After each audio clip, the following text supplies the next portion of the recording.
So let's start here. It always baffles me when smart people, smart organizations, smart businesses suddenly become like unsmart, right? Like all these people in power in the NFL, you might not agree with them 100%, but let's be real. They're smart people. They've worked their way up. That's a top 1% job in the country, right? So, but some are smarter than others, and they start to separate a little bit, right? You can tell the difference. The Chiefs, Brett Veach, Andy Reid, that ownership. I mean, that's just different, right? So you start to see, the water and the oil separate a little bit. And it baffles me. Some of the organizations that just still don't get it. They just don't get it, and they're not able to understand the trend of the NFL over the last, I don't know, I would say like basically ever, but especially in the last 20 years. And it's a very obvious and it's a very clear trend. You need to have a really, really above average quarterback or a great quarterback. That's it. Anything above average or up. That's it. To consistently win Super Bowls, playoff games, conference championships, etc. Like people will be like, oh, what about Trent Dilfer with the Ravens or Joe Flacco, right? Sure, there's some instances where you can win with an average quarterback, absolutely. But those were still average quarterbacks. Not like those were C- quarterbacks. Those were still B- to B+ quarterbacks in their prime. Joe Flacco could spin it, dude. He was like 6'7", big arm, not mobile, but could move within the pocket. Well, he's not good now, obviously, but I mean, average quarterback anyway. But to win consistently, to be in the playoffs perennially, to consistently compete for conference championships year in and year out, division championships every year, to be at that level, which is what everybody's trying to get to, let's be real, you have to have at least an above-average quarterback, ideally great. Mahomes, Herbert, Burrow. That's what you're looking for. Yet for some reason, I'm seeing NFL franchises not understand this. Two of them in specific. One with a coach on the hot seat in Washington, which I can't explain Washington to save my life. And one that has been awful for most of the last 15 years, aside from 1 year where Matt Ryan somehow became MVP. They got the Super Bowl, and then they blew that in the most Atlanta Falcons way possible, 28-3. So even their best year in the last 15, 20-ish years has still been a disappointment in a sense. I just don't get it. So you're going to take a maybe prospect over like a Lamar Jackson? I'm not even saying I love what Lamar's become. Kind of noisy, not available late in the year. He wants fully guaranteed money. Mom's an agent. It's all a little chaotic for me.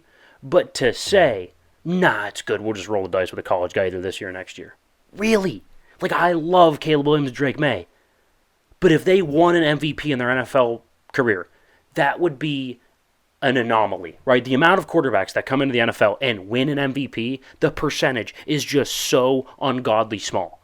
And you're going to bet on one of those guys to be that caliber of player when Lamar Jackson is already that caliber of player?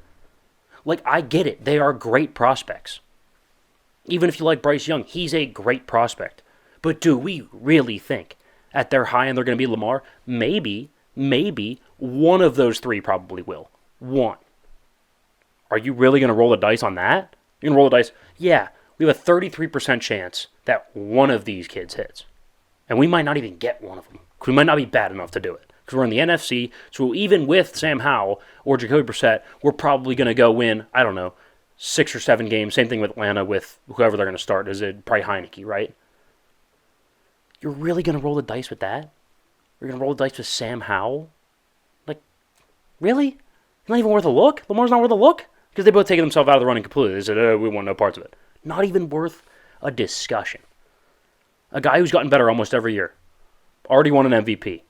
One of the fastest players in football, definitely the fastest at the most important position. Can still throw the ball plenty good enough, let's be real. He's still fine from the pocket. Like, the same thing goes with the Daniel Jones situation. Like, really? In the division with Jalen Hurts, you're going to roll with Daniel Jones? Where you see, like, Allen, Mahomes, Herbert, Burrow, and you're going to pay $40 million for Daniel Jones? Like, they just don't get the urgency at quarterback. I mean, just look at Mahomes. His worst statistical career. 4,000 yards, 28 total touchdowns, only 5 turnovers, 105 passer rating, 288 yards per game. Oh, by the way, he won the Super Bowl over, that's right, Tom Brady. I'm sorry, not Tom Brady. Over San Francisco with a loaded roster. Lost Tom Brady. Even then, still had an insane year. You want to call that a down year? Go look at those stats over Daniel Jones. How about Daniel Jones' best season?